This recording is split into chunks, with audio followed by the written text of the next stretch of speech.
Okay, well, hello everyone, and welcome to this virtual town hall hosted by the American Council of Young Political Leaders with support from the U.S. State Department.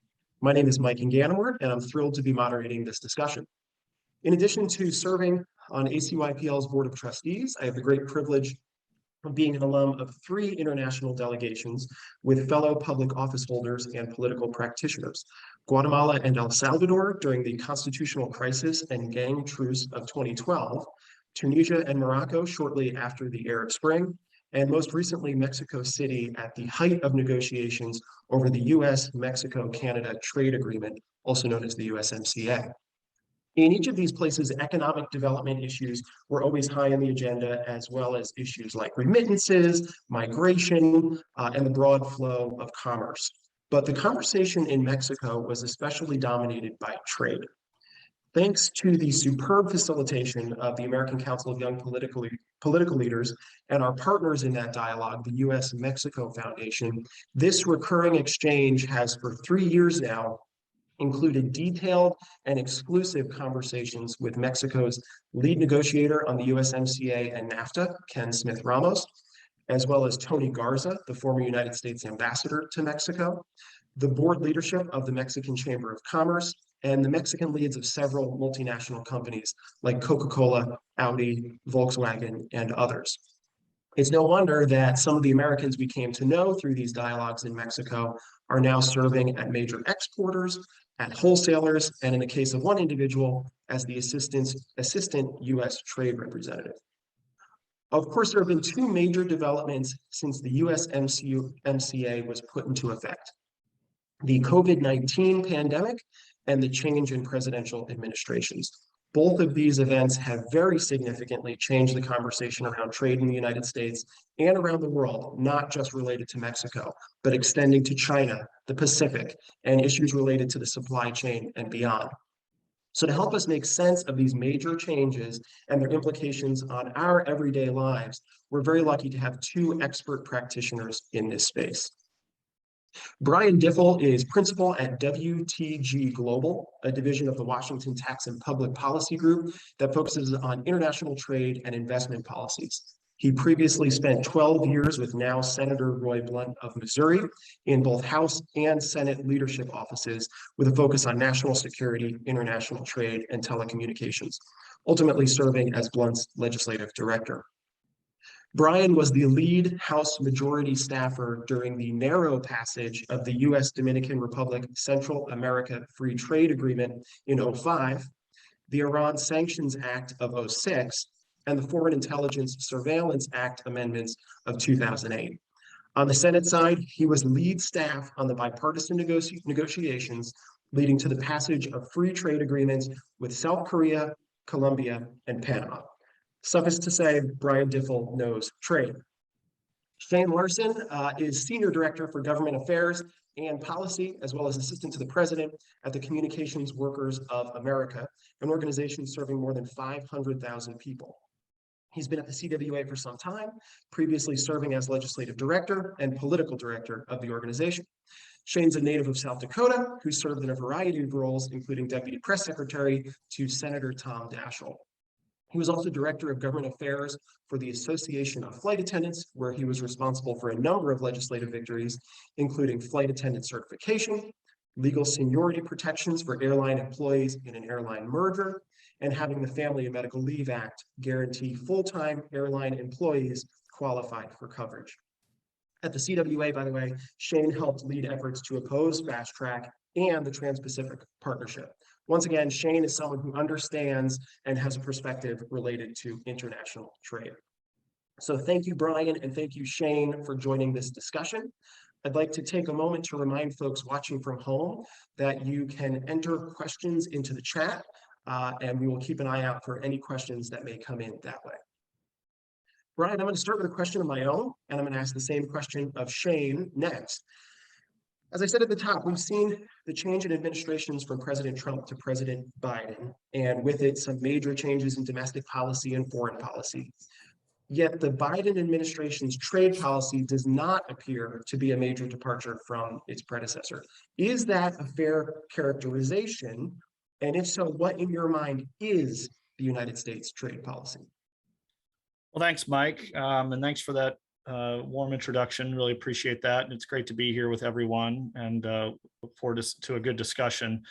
Let me take a step back from the question and answer it and say, first of all, I'll say none of the opinions I'm saying today reflect any of the clients I have or any other opinions than my own. So I want to just put that out there. And I'll also say that I'm a Republican who is not going to spend a lot of time defending the Trump administration's approach to trade, but I will provide some context for the decisions that he made during that time and sort of the legacy it has maybe now, and try to take up as little time as possible because I know Shane will have quite a bit to say about this as well, the same topic. So, looking back at the Trump administration, I remember early on in the the Obama lame duck period, I had clients asking me what types of policies could a determined president pursue that would alter the trajectory of trade policy and globalization and those types of questions. And I remember putting together a comprehensive report on all the different ideas that could be out there, these different sort of numerical alphabet soup, if you will, of trade laws that could be implemented by a president. And I think the answer was, well, here are some ideas, but most likely we won't see most of this because it's never been done before. Things like Section 232 national security, tariffs used in a very determined way, or Section 301 trade restrictions, remedies. Those were things that had never really been fully used to their ultimate potential, what we now know could be their potential. And I think President Trump, to his credit, ran on these issues. He said what he was going to do, and he followed through on it. And what he did was alter the trajectory, I think, of maybe 20, 30 or more years of what I would describe as a general consensus. Shane might dispute that specific term about the trajectory of expanding trade policy. And as a result, I think the President Trump kind of took a page out of the Democrats' playbook in a lot of ways, took an issue away from a lot of Democrats, and kind of left the whole entire political world related to trade on its heels. And so I think, what we had when President Biden came in was kind of I'm not going to go beyond what President Trump did. I think there's a lot of Democrats that expressed some discomfort with the way he pursued some of those policies and maybe ruffled feathers with our allies, but recognize there's a big domestic constituency for whom those policies are very popular. And so the President Biden, since taking office, has largely left in place those China trade tariffs. In fact, is making noise he may not even renew some of the exemptions that are currently in place to those policies. He's left in place the Section 232 national security tariffs related to steel and aluminum, which apply almost globally, including with our European allies, much to their chagrin. He's left in place tariffs on solar panels and things that would be perceived to be anti-green policies, and created a bit of a dilemma for some of his other areas in his climate agenda. Pressed pause, but didn't actually resolve the Airbus-Boeing dispute that's been going on for a long time. It's made progress on that, but didn't resolve it. Has launched no new trade negotiations and paused all trade negotiations that were in place before he came into office, particularly with countries like the United Kingdom and Kenya, were two live areas of negotiations that have not even been really discussed now in 8 months. There's been no major discussions about how to engage with the Asia Pacific region, China's backyard, since the withdrawal from the TPP, which we can get into more detail on. And the vice president didn't even mention TPP or trade really policy in her trip to the region, to Vietnam and Singapore 2 weeks ago. Have seen no trade legislative agenda described at all. And there's a number of policies that need to be renewed. The generalized system of preferences has lapsed. The miscellaneous tariff bill has lapsed. We can talk about those if anyone is interested. Trade adjustment assistance has lapsed. There are efforts to restore that in the current legislative negotiations. Trade promotion authority has lapsed, which is the policy that's been in place to allow presidents to negotiate trade deals and give them an up or down vote in Congress.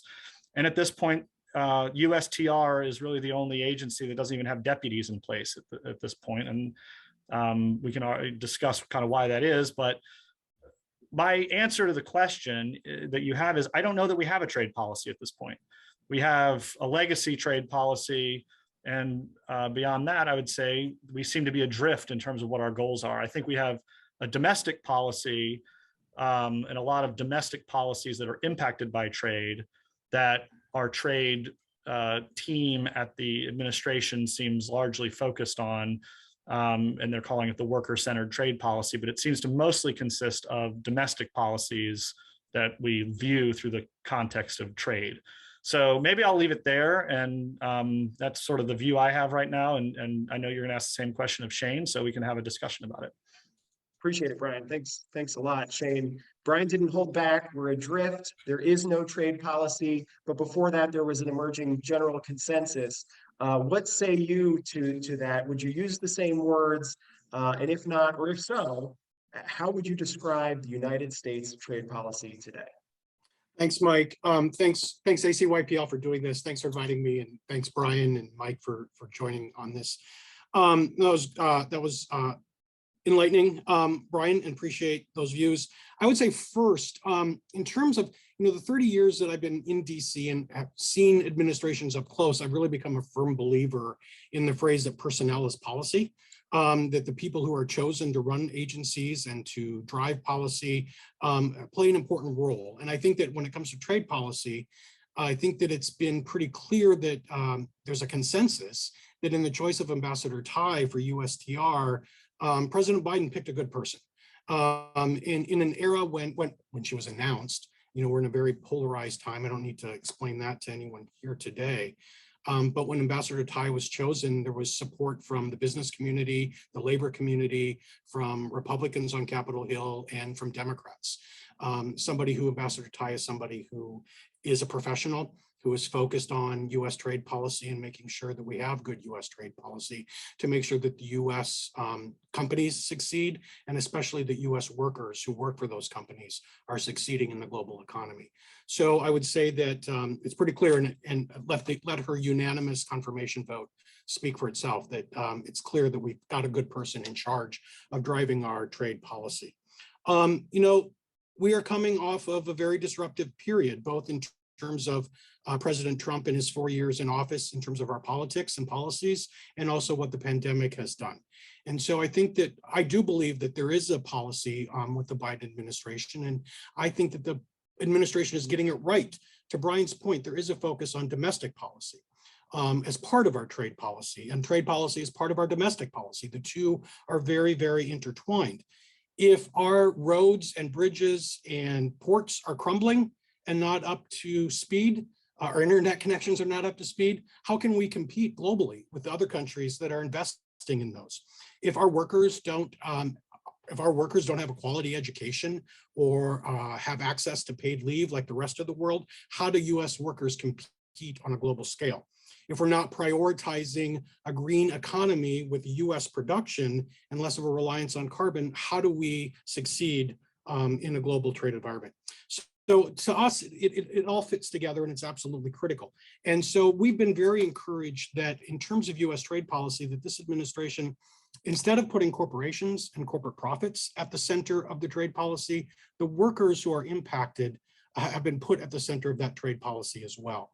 And I think that that's been very encouraging for us. And, for those of us that believe that trade and international trade and US competitiveness is absolutely crucial for US businesses and especially for US workers, we have got to make sure that workers feel that they have not been left behind. In the last 40, 50 years of our trade policies, workers have clearly been felt left behind. The Democratic base was very much opposed to free trade agreements, and you've seen that now with the with Trump's base as well. And so American workers have felt left behind. And if we are not making it clear as a country on a bipartisan basis with our trade policy that workers and their concerns are at the center of our trade policy as well, that we're going to continue to have this whipsawing and whiplashing of back and forth trade policy in this country. So I believe that it's taking time, obviously, from the disruptive nature of the pandemic and from our political turmoil over the last several years. But I do believe this administration is focused on making sure that the U.S. is competitive as we come out of this pandemic and making sure that workers have a role in that process as well. Okay. Thanks for that, Shane. I think what I'm hearing, and I saw Brian nodding when you said some consensus around ambassador tie, the unanimous confirmation speaking for itself. Brian's arguing there is essentially not a trade policy at the moment. We are adrift. Shane, what I'm hearing from you is there is a policy, and however, it's tied to our domestic policy and putting workers first. So if I've captured that relatively well, I wonder if we can take that lens to the USMCA and start looking at the US-Mexico-Canada agreement. Brian, I'll go to you first, talking about the USMCA. We know this was the biggest bipartisan trade vote in Congress in decades. Is that because the USMCA is broadly similar to NAFTA, which was popular in its own right, one might argue, or is it because the new provisions are themselves popular? Which is it? And in that context, how is the USMCA different from NAFTA? There's a lot to unpack about what happened to get to the final version of USMCA. Obviously, this is the one, what I would describe as trade agreement that President Trump successfully negotiated during his time in office. I mean, you could say that there was a China agreement, but that wasn't really an agreement in the sense that, you know, it went through Congress and has a statutory imprimatur. That's a different thing. This agreement is an agreement, and it's, you know, it's in U.S. law. The implementation is in U.S. law. So, and it was an enormous vote in the House of Representatives, where these agreements are usually far more contentious. And I think that reflects a couple of things. It reflects the fact that particularly toward the tail end of the agreement, Democrats secured a lot of victories in that agreement. A lot of their longtime goals on labor policy, on environmental policy, were baked into that agreement, and that will have a long-term impact, I think, on the precedents for other agreements. And it brought a lot of Democrats on board. Katherine Tai was the key staffer involved in those conversations, and I want to actually take a second and affiliate myself with Shane's comments about Katherine Tai. I'm a huge Katherine Tai fan. Really, she's a pro, and is you know. She really does a great job. My comments about the trade policy were far more broad in terms of the broad execution and the administration's vision and the president's vision. But I think Katherine Tai is doing the best she can with a tough hand. But I think, you know, there were issues around auto rules of origin that were, back to USMCA again, that were from the president's view strengthened to sort of give more of a hook to U.S. workers in that agreement. The agreement stripped a lot of power from U.S. business in the form of what's called investor state dispute settlement provisions. So now U.S. companies can't effectively launch their own investigations or their own cases through the trade law. You have to have these cases brought by the U.S. government, which is a little bit of a step back, I think, for a lot of companies that don't always believe the U.S. government is going to, depending on who's in power, is going to properly view the concerns they have with the implementation of these trade deals. So I think there was a lot of concern about the absence of ISDS from the USMCA. There were some advances made on digital trade. I think there were some things that, you know, are sort of not well understood by the broader public about e-commerce and digital trade. So they really updated NAFTA with the USMCA in that regard.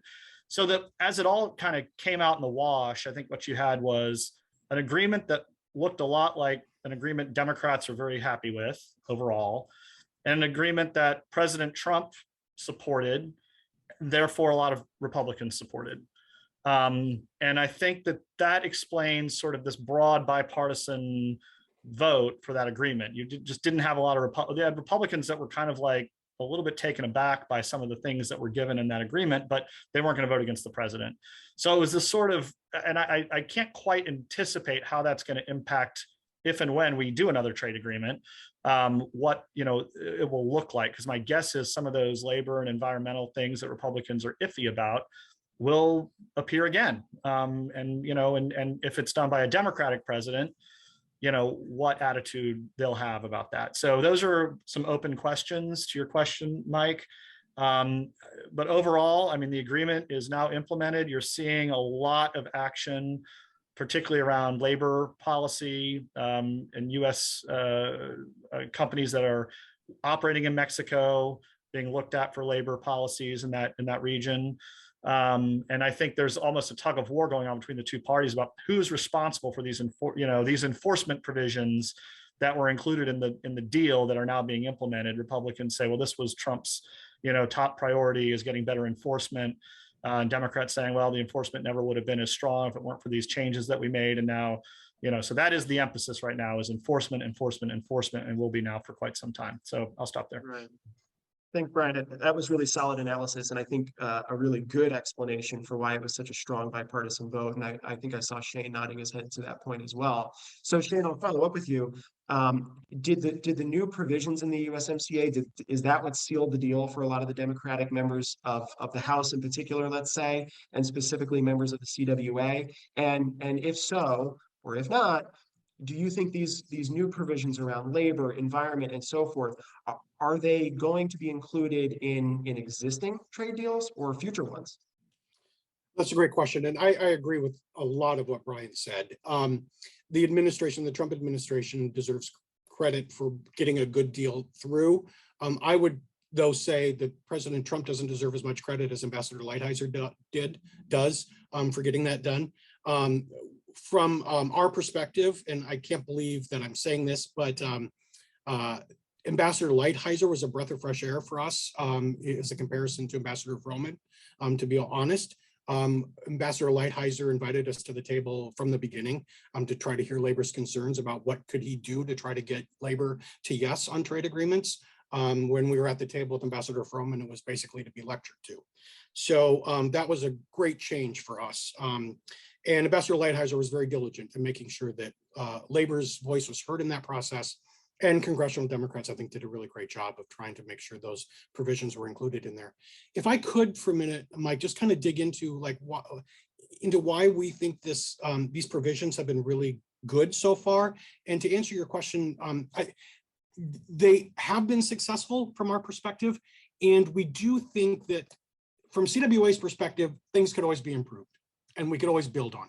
But where we are with the USMCA is in a good place.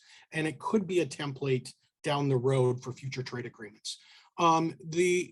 Just to take a look at Mexico for a second, Mexico, the labor movement in Mexico over the last 40 years, 50 years, the labor movement has what used to be a very strong, vibrant labor movement. It eventually became co-opted by the corporations in Mexico to the point where the unions, for the most part, the majority of the unions are really not independent member-run unions like the unions here in the United States.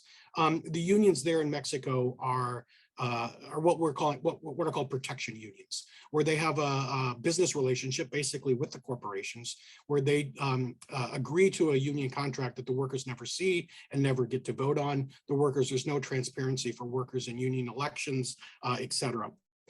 When the AMLO administration came in, they did prioritize labor law reforms in the country.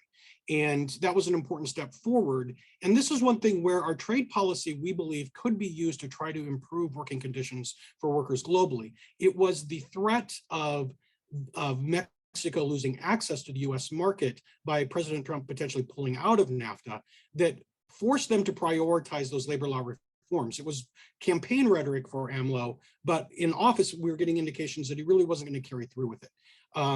And so the pressure of NAFTA, really, of USMCA, really helped get him to the place of implementing some of those labor law reforms. And by having these new labor provisions, in USMCA really has helped move the ball forward on that. So in particular, I think the important part is the USMCA, these labor standards, labor requirements are actually now enforceable, where penalties can be levied against corporations and against the government for violation of those labor rights.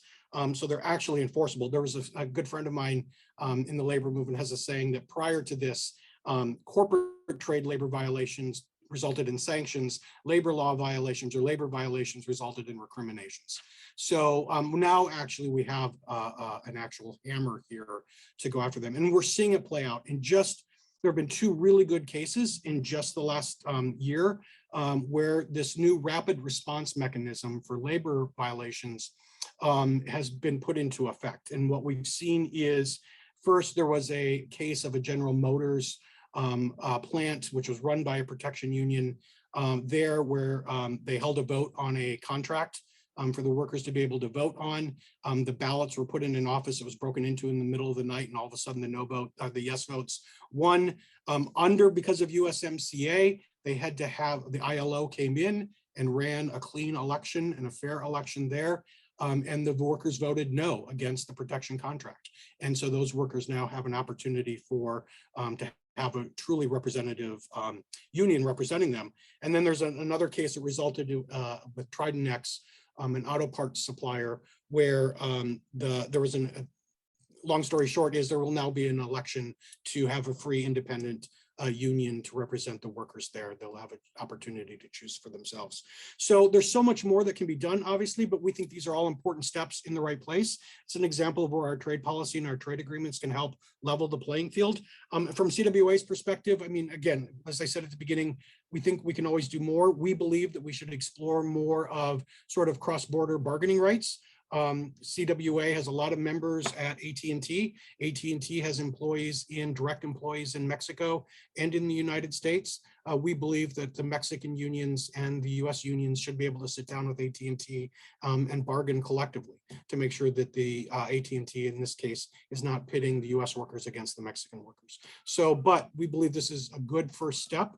More could be done, but this is an important first step to continue building on for the future. Really appreciate that, Shane. And what I'm hearing is a lot of enthusiasm for these new provisions and presumably a desire to have these incorporated going forward. And I imagine that's widespread on the Democratic side of the aisle. And to Brian's point, it is perhaps to be seen, to be determined for Republicans. On the one hand, if it's good for the USMCA, maybe it's good for other trade deals, but that may also depend on who the president is. So no doubt there's some realigning going on in the electorate and perhaps represented in Congress and these interest groups. I'm going to pivot now to COVID. Shane, if we can start with you on the COVID question. It's a simple question, but it's going to be a complex answer, I suspect. How has the pandemic impacted the supply chain? Your members deal with this. So how have they been impacted, and how has it been felt differently across these industries that are part of CWA, from healthcare to the airlines and in between? You're right. That is a very complex question. It's made even more complex by all the different types of workers that we represent at CWA. But the supply chain disruption that the pandemic caused, was seen very early on in the pandemic, especially for our frontline healthcare workers, where they weren't able to get the PPE, the personal protective equipment that they needed to protect themselves against exposure to COVID. And that's why we were very supportive on behalf of our healthcare workers of really pushing aggressively to try to get the Defense Production Act enacted, triggered, so that we could start getting the needed protective equipment into the frontline employees' hands so they could protect themselves. But we've seen it in terms of manufacturing. We represent some folks that make semiconductors in Pennsylvania, and that also make the component parts of the semiconductors down in Alabama. And we're seeing that they have we all know, we've all seen firsthand and all experienced the problems of the semiconductor supply chain, and they're willing to go to work. They're willing to work overtime and work around the clock, but they don't have all the materials that they need to be able to do this. In our airlines, we're seeing the backlog right now and the cancellation of flights because the pandemic disrupted. We had so many workers that were out on furlough or took early retirements, and now that we're ramping back up, they're trying to get the new workers hired and trained and in the planes. So we've seen it just across the board, both in manufacturing and telecommunications. Our companies want to start rolling out the fiber, the broadband fiber, and hopefully the bipartisan infrastructure bill passes and we get that signed into law and we start building out fiber. But if we don't have the fiber here to be laying, we're not going to be getting those internet connections out there. So we've seen a lot of disruption, and I think it's important to note that the one thing that from our perspective that the pandemic made clear is that we can't rely solely on a global supply chain. A global supply chain is critical, but we also need to have US domestic capacity as well. And so that's one of the things why we're so glad that the Biden administration is focused on making sure that we are prepared post-pandemic as we move forward, that we do have a US part of the global supply chain, that we are able to have a domestic component to the supply chains as well. Yeah. Hey, Shane, I'd love to follow up with you. And before I ask Brian about the vaccines and some intellectual property issues next, because Shane, you mentioned semiconductors, and we did get a question from the audience on this specifically from Barry Wong. He says, repatriation of manufacturing is good for the US. Besides semiconductors, what other industries might the Biden administration target for domestic production? He also asks if import tariffs remain high and are expanded to protect and encourage U.S. manufacturing. So I think this is a good point to follow up on that. Can you speak to that, Shane? What beyond semiconductors? Yeah, so we've been engaging with the Biden administration, at least through our manufacturing sector at CWA, on a lot of the manufacturing that's needed for the transition to the green economy, the clean energy economy. Our members make turbines for General Electrics, are in the wind turbines. And we want to make sure that there's a lot of focus on making sure that we are producing those turbines here in the United States, because we can't rely on those turbines coming from other parts of the world to the United States to then put out on the continental shelf, out in the waters. We think it's better for us to have those produced here, whether it be the solar panels. We need to make sure that we have a supply chain source here, and especially with batteries. As we're moving into a greener economy, we're going to be much more reliant on batteries for storage. And so we want to make sure that we are investing in not just semiconductors, which are obviously the most important piece, because we can't have any of these things if we don't have semiconductors today. But those are other pieces that are very, very important. And we know that the Biden administration is very focused on making sure that we are strengthening the US manufacturers that are producing those materials. Great. Thanks for that, Shane. Brian, I'm going to ask you a question about vaccines, but if you'd like to take the opportunity to talk about domestic production, please feel free to weave that in as well. Here we go. I'll go first. We know that the supply chain has been impacted, as Shane described, but if we pivot and look forward specifically at the vaccine, can you speak to some of the intellectual property issues that are on the table, both at the WTO and beyond, and what this means for American pharmaceutical companies and Americans generally? Yeah, I'll try. Let me quickly just say on the broader issue of supply chain, you know, and the impact of the pandemic, because all these things do relate. I mean, I think the last 18 months have seen kind of this combination of, you know, global crises that have sort of stacked on top. You know, you have the obviously the health crisis that is sort of the root challenge, and then you have this, you know, the chips challenge, which is intricately related to a national security challenge we have related to China, and I'm sure we're going to talk more about China. You have kind of a labor challenge overall, and labor force, access to labor and labor movement, things that matter. And you have kind of this odd challenge that cropped up over a ship getting stuck in a canal halfway around the world that honestly, we're still feeling the effects of that.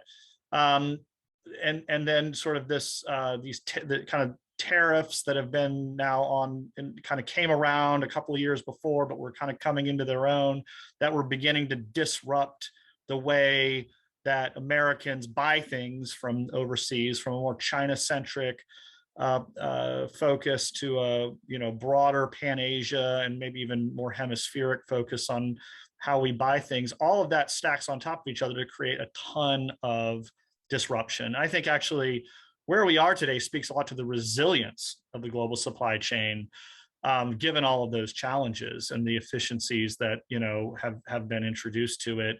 And frankly, most Americans that roll their eyes about trade policy wouldn't know what to do if they couldn't get on Amazon and get something in 2 days. And, you know, that is a function of a globalized supply chain that people really don't have any idea how it works, but it works because there's been a lot of investment in that resiliency that's occurred over the last decade or two, and beyond that. So I just wanted to start by saying that, but in terms of your specific question on products related to the vaccine plus other products related to the pandemic recovery, you know, what the administration has proposed, which is fairly radical for the United States, is to effectively allow for a waiver at what we call the TRIPS agreement at the WTO, and that's basically the agreement that governs all the member countries' WTO commitments around intellectual property, and you know, so you're basically not allowed to go and just sort of take intellectual property from foreign companies under your agreements with the WTO. It still happens, obviously, but you're not supposed to. And the administration has proposed allowing a waiver for those provisions as it relates specifically to the vaccines and other important pandemic-related equipment and other things. So I think what a U.S. company would say is, you know, obviously this is a dangerous road to go down. You are effectively, there are countries that have been trying to get exceptions to the TRIPS agreement for a whole lot of other things, and this is a convenient way to get a nose under the door on some of those other efforts they've been making for a long time. Countries like South Africa and India, places that don't have the greatest record when it comes to commitment to modern intellectual property norms. And beyond that, as a practical reality, you know, this is a little bit like allowing somebody to get a recipe with no ingredients. You don't just make these products by virtue of having a rule book to make them. There's a lot of secret sauce that goes into it. And if you simply throw open the doors and say, well, you can have, you know, your recipe for how to make these vaccines, you're actually not going to be able to make them effectively. You'll probably make worse versions of them. And in many cases, you actually will put people in more jeopardy as a result of doing it that way. Pharmaceutical companies that invest heavily in the intellectual property and the know-how to make these products need to be partners in making them. That's the only way to make them safely and effectively. And so, you know, there is certainly a room to have a conversation around where and how to make these vaccines safely in other parts of the world. And I would argue that is happening. The US government should allow space for that to happen, create incentives for that to happen, but just creating waivers from the TRIPS agreement and waivers from our intellectual property rules will not solve that problem, and it could in many cases make it worse. Thank you, Brian. So Brian, at the top of your remarks, you mentioned China. Shane, you get the China question first. You're working with people in telecommunications, the airlines, healthcare, manufacturing, technology. It really runs the gamut. What do the folks in these industries make of the U.S. trade relationship with China? Is the playing field fair?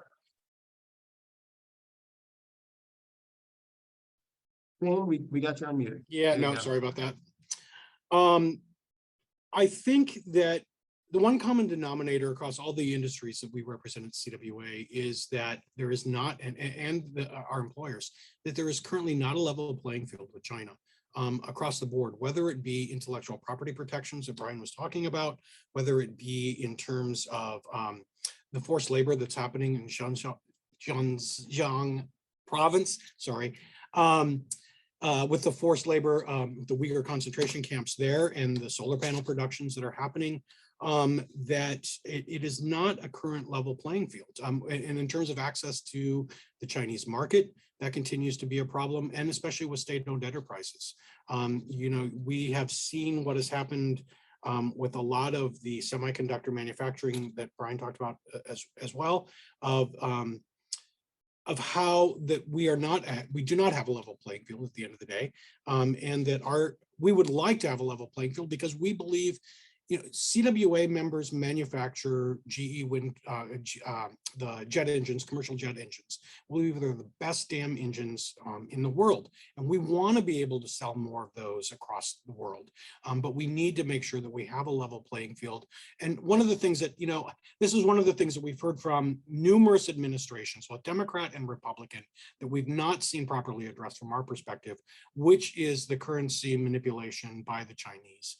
And making sure that they were competing on a level playing field in terms of the currency manipulation that's happening.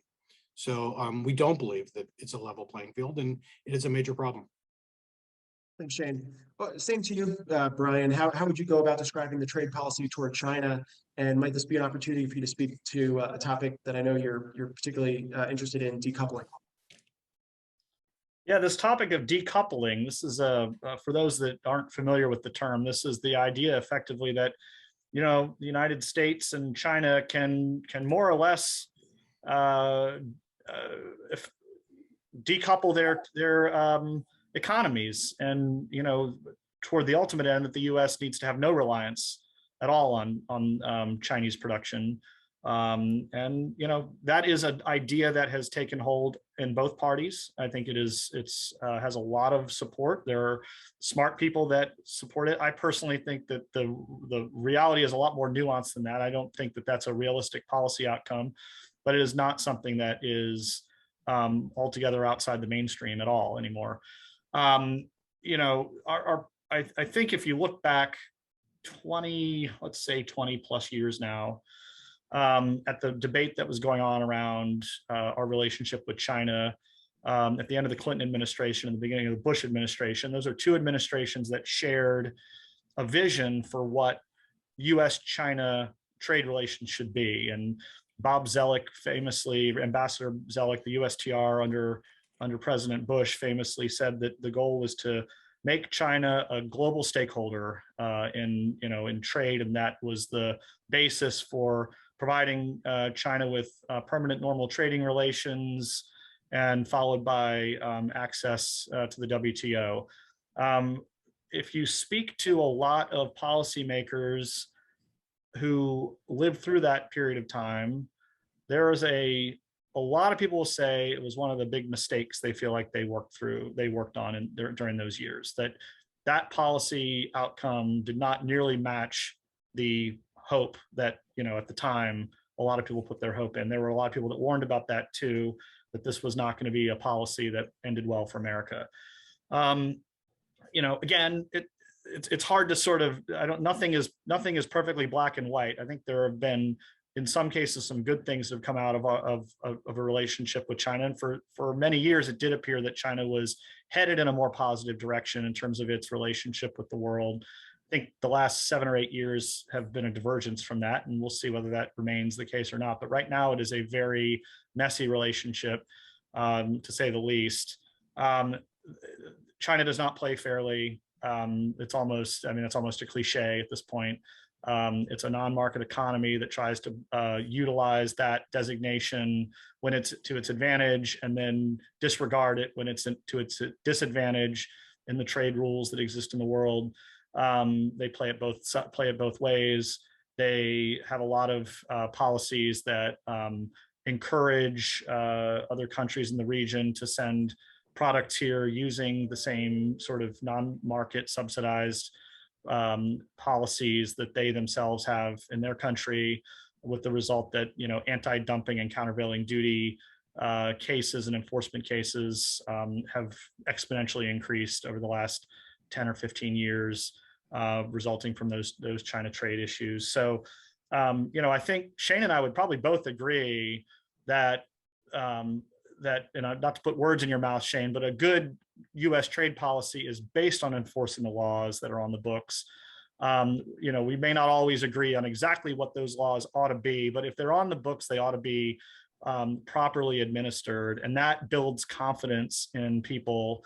We are a democracy, and there has to be buy-in from people that the trade policies that we have in place work. And if there isn't that buy-in, then we will not have trade expansion. And then I say that as somebody that wants to see trade expansion. There's, not to get too academic, but there's a Turkish economist named Danny Roderick, who some folks in the trade world know who he is. He's been writing now on these policies for about 25 years, and he effectively argues, and the realist in me understands sort of this argument, that you have to start from the proposition that you can't have three things simultaneously in global trade. You can't have democracy, deep economic integration, and sovereignty simultaneously. And I think that kind of holds out. And the reaction that we've had politically to trade policy in the last 5 or 6 years is probably because the United States tried to have all three of those things simultaneously. So, with China, I think the next several years will be about recalibrating. You're seeing enormous movement of investment out of China as a result of the tariffs that remain in place and other sort of policies. Shane mentioned the Xinjiang human rights challenges, which are truly terrible. And people are skittish about sourcing from China, but there are some things that you just can't get except in China at this moment. So it's going to be a period of time where there's going to be a lot of disruption in that relationship. But I think the idea of decoupling has its own set of challenges. I don't think Americans really quite understand what that would mean if we were to implement that in a hasty manner. Yeah. Thanks, Brian. I'm going to follow up with you, Brian, while we're on that side of the world, so to speak, because you mentioned TPP in your opening remarks, and I wonder if you can speak to what you envision or what the United States envisions, given this administration or a future one. What is the proper role for the United States in the Pacific, and what does the future hold for TPP? And I bet Shane's going to have a good response to this as well. But Brian, let's start with you. Yeah, this is one that is certainly worth discussing. I think a smart, intelligent, smart power U.S. trade policy that's sort of integrated into a national security policy would absolutely include an engagement with what I call, broadly speaking, China's neighbors. And if you look at the Trans-Pacific Partnership that was negotiated under President Obama, that was the stated goal of what that agreement was all about. It was about a sort of multifaceted, both commercial and security linkage between this side of the Pacific and the other side of the Pacific. And it would have ultimately been, just a US-Japan free trade agreement alone would probably be the biggest trade agreement in the world. And when you add in all those other countries, it had the potential to really integrate the United States with that region in a way that would have forced China, I believe, to come to the table, make reforms in order to compete in its own backyard. And so my personal view, and I think the view of a lot of folks that were involved in those conversations at the time, is that we missed a big opportunity. And we can debate, the particulars around whether the approach that, ultimately was enshrined in TPP got everything right. But the macro opportunity that we missed by not creating that linkage was enormous. And we are still on the outside looking in. If you talk particularly to farmers and other exporters, they are feeling it. They are seeing the other countries in both our hemisphere, Mexico and Canada, our neighbors, and others in the region, having those markets opened in a way that we don't. And that is, difficult, especially at a time when exports are harder than they've ever been. And China is a hard place to export to for farmers and other manufacturers. So again, I'll say, I think from a macro perspective, and in many cases a more narrow commercial perspective, I think we missed a big opportunity. And my hope is that whether it's this president or one not too far from now, will recognize that and get back to the table. Thanks, Brian. Shane, you were involved in TPP. On the other side of the argument here, was it a missed opportunity? I think I know what your answer might be there, but along those lines, where in the world would you identify as an untapped opportunity for your organization's membership? You said we make the best damn jet engines in the US. Where can and should we be selling them? So on the TPP question, trying to think of the right place to start. Was it a missed opportunity? We understand, first let me just say that we understand the importance of, our competition with China in terms of both economic and political is critical for the US and deepening our partnerships with our allies in Asia, both at the economic and political level, is absolutely important. And so for us, the TPP became more about getting a deal done quickly versus getting a good deal done. And that was a lot of our concern during that whole process. We also had very fundamental concerns about the fact that we were throwing overboard a lot of what we would call fundamental US values in terms of human rights. We had sincere problems of including Brunei in the TPP, where people like myself, LGBT citizens, are stoned to death or whipped to death in that country. That's not the kind of country we believe that we should be trading with just because it's case.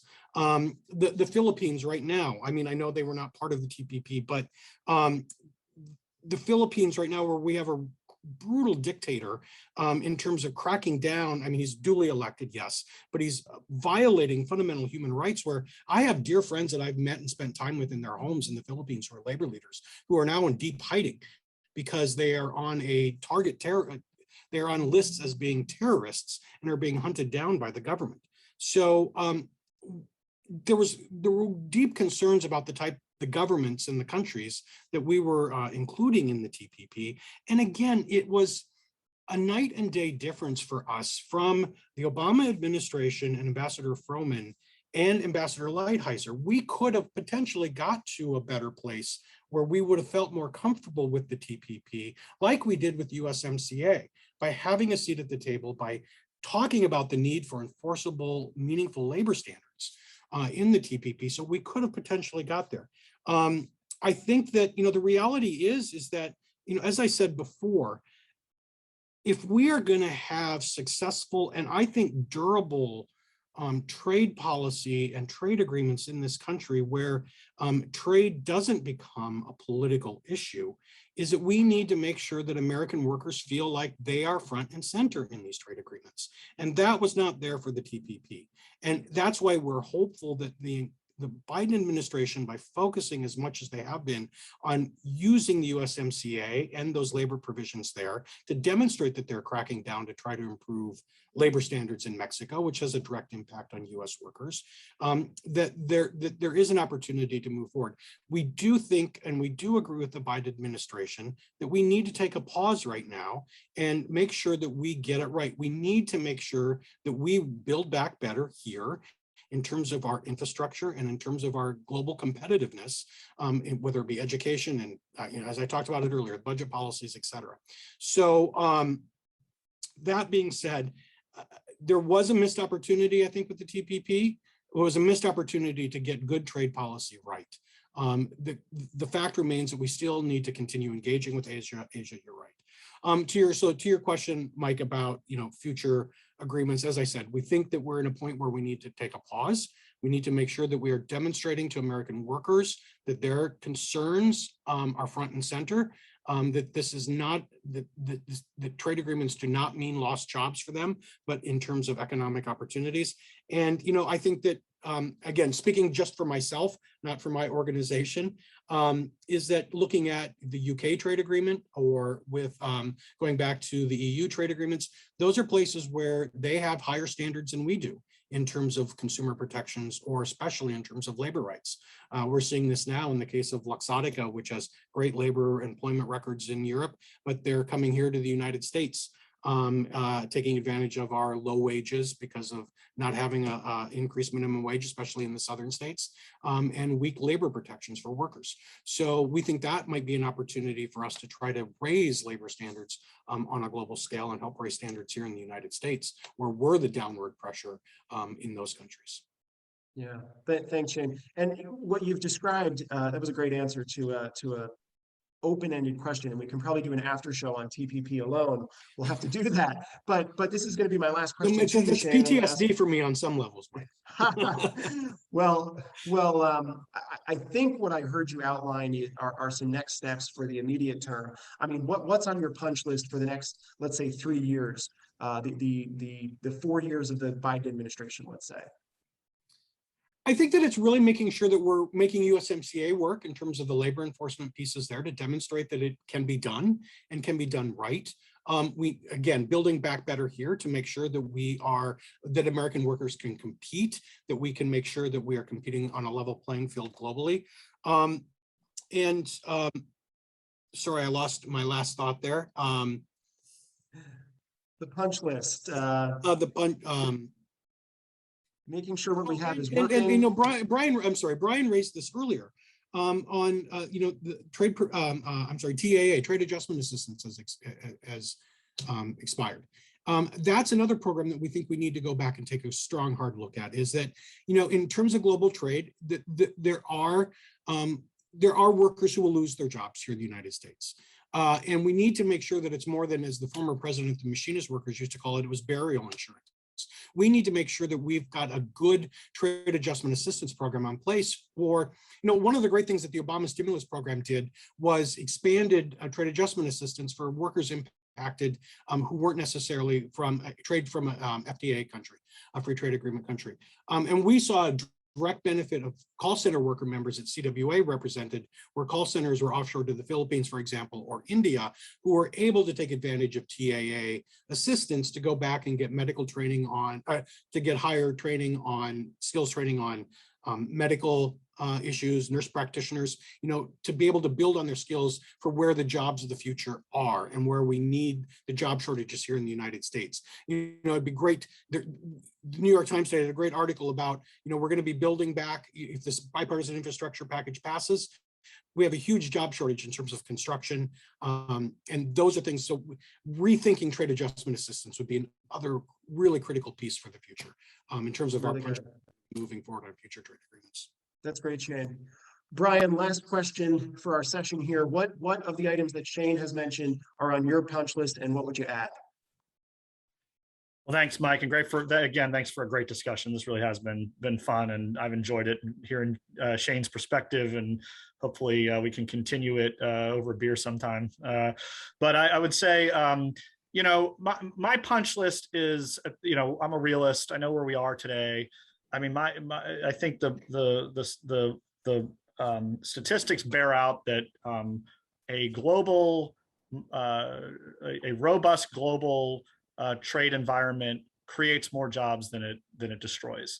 Now, there is creative destruction, and for people whose jobs are either lost or disrupted or moved as a result of trade policy, I agree with Shane that there should be a trade adjustment assistance program that works. I think the one we've had has not been as effective as it could be, and it might be time to rethink that, and that is appropriate. I think it should be paired with legislative initiatives that expand trade or create those opportunities. Trade adjustment assistance has historically been linked with trade promotion authority, and to reauthorize it separately from the promotion part of the trade agenda is, I think, a bad precedent. So I would argue that those things should happen in tandem. I would hope the Biden administration, when it's finished with its strategic pause, would gather what I would describe as a vision for where it wants to go. The rest of the world is not standing still on these policies. They do not have quite the same level of domestic discontent. They recognize that their companies need access to foreign markets. You know, and for our country, the vast majority of people live outside the United States. We're not just going to make things for ourselves. We need to make things, goods and services both, that we can send to other places. And a trade vision needs to be based on that reality. We are not going to grow as a country without those trade opening opportunities. So I'd like to see us re-engage with allies. Some of the tariffs that the Trump administration put in place be removed in a meaningful way, and in a way that is smart but determined and permanent. And particularly as it relates to the EU countries, I think that's really, we've hurt ourselves there. and hurt our relationships. And I think the next step needs to be moving beyond all of the reasons why we shouldn't be doing more of this kind of global outreach, and finding smart ways and bipartisan ways, by the way, where we should. Excellent. On that note, thank you, Brian Diffell. Thank you, Shane Larson, our two expert panelists, and thank you to everyone who was watching and participating in this discussion. I think we learned some things today, and we appreciate Shane Larson and Brian Diffell for making that possible. Two quick housekeeping items.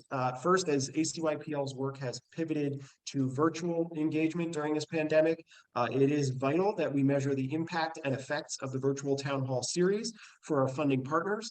And to do this, we ask that audience members complete a brief exit survey. Zoom attendees can view the survey link on the Zoom post-attendee screen, and we'll also receive it in an email tomorrow, so keep an eye out for that. Viewers on Facebook Live and YouTube can find the survey link in the video description on their respective platform. So thank you in advance for taking the survey and helping us to measure the impact of our programming. Secondly, ACYPL is thrilled to announce that on September 18th, next week, we will be hosting our first in-person program since March 2020. North Macedonians and Americans will gather in Washington, D.C. over 3 days to discuss trade, social justice issues, and government transparency. So please be sure to follow along on ACYPL's social media for live updates. With that, we thank you very much, and we look forward to speaking again soon.